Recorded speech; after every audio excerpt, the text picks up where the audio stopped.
7th, Transaction and Components, UTXO. In this lesson, I will deal with transaction, which is a main part of a block's component. Transaction is transaction data representing transfer of value. For example, the data Mr. A sent 10 BTC to Mrs. B. Let's see what the transaction consists of. Transactions are generated by using UTXO and consist of inputs and outputs. I will explain what each represents. UTXO is an abbreviation for unspent transaction output, which is an important element for generating a transaction.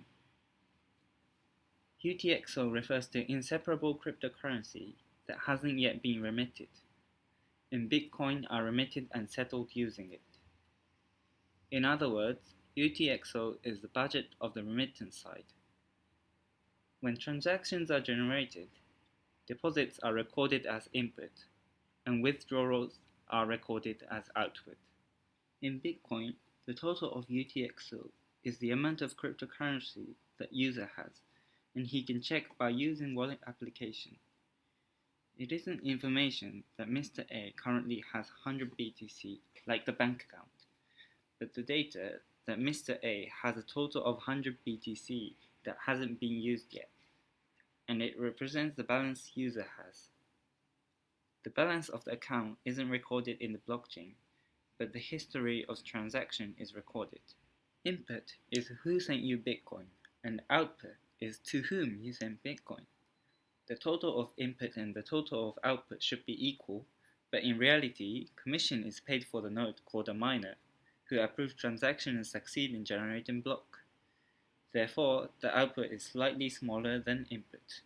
Although I have explained until now at a stretch, I think that you cannot understand well simply by listening to the summary. So I will explain it using examples. Let's think about a case that Mr. A has 3 BTC in UTXO. Of 3 BTC, Mr. A will send 2 BTC to Mrs. B.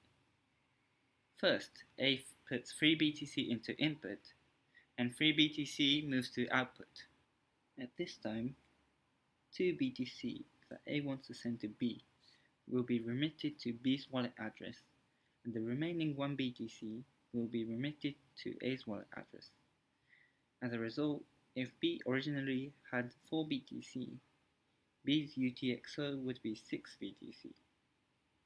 Here, it should be noted that B has a record that UTXO has received 4 BTC and 2 BTC so far, and there is no record that 6 BTC was received. Let's consider next example as well.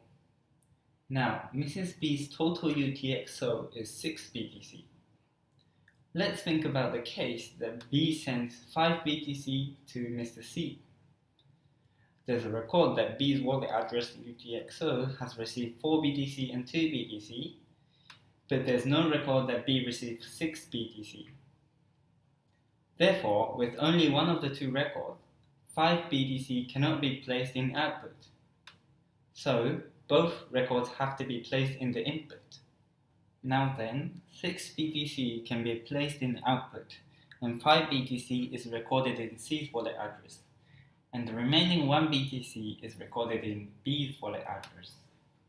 And if C originally has 2 BTC, 7 BTC will be recorded in C's UTXO, because Mr. C's UTXO receives 5 BTC by the current transaction. Actually, fee is paid for miner who stores a transaction in the block, so the Bitcoin that comes back to the remittance side is reduced a little. In the first example, considering that 0.1 BTC is paid as a miner as a commission, 0.9 BTC then remains as UTXO, but actual miner fee is more small. The record of UTXO is the core of the blockchain, so let's check firmly and review.